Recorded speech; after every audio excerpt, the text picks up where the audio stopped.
I recently made a video about the OneKey Pro. The fingerprint sensor was able to peel off like a sticker. Since that video, OneKey reached out providing a long list of reasons why the button broke, sent me a new device, and also did something quite controversial. Asked if I could completely remove the video.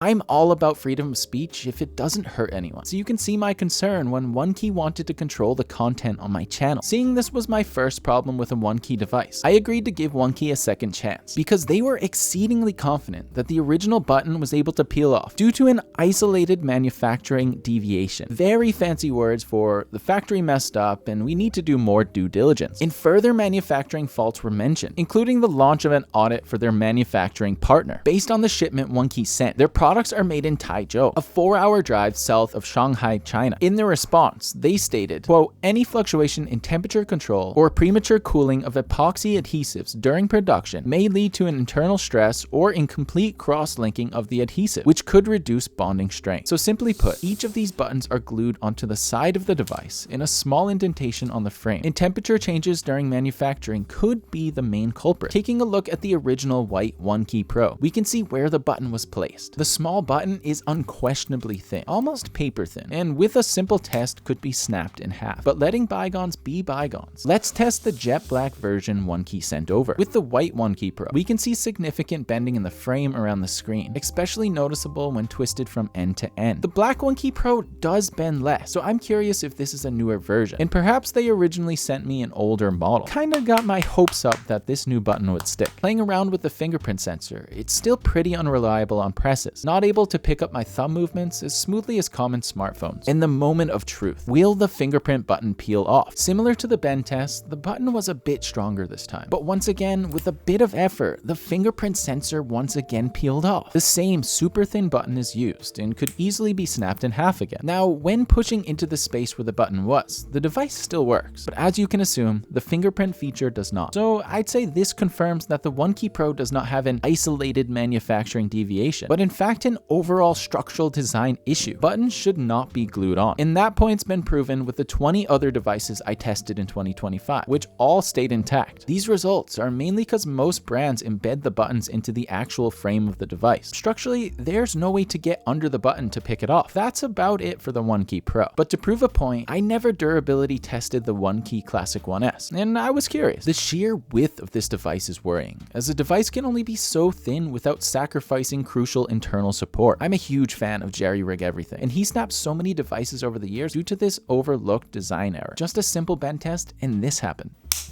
I didn't expect such a dramatic snap, but the proof is in the pudding. Clearly, this is not a design flaw with just one key product, but with two, and most likely three, with the pure version built the same as the Classic 1S. Please don't take this video and these tests the wrong way. I have never and will never make a review video to purposely expose or shame a brand. Each product I review is a raw experience as a new user, and I'm also trying out these devices for the first time, just like most of you. But we need to hold brands to the highest standards, especially the brands who pitch themselves as premium with high price tags, because nobody wants to waste their hard-earned money. If you didn't know, OneKey recently raised $150 million from Coinbase, Binance, and others, and I can only assume that these investors wouldn't be happy to see their enormous investment producing subpar build quality, because there are incredible brands with a fraction of the funding and costs that make shockingly high quality signing devices. And I just can't get over the ludicrous response the OneKey team had to think they could change, censor, or delete my content that took 20 hours to film,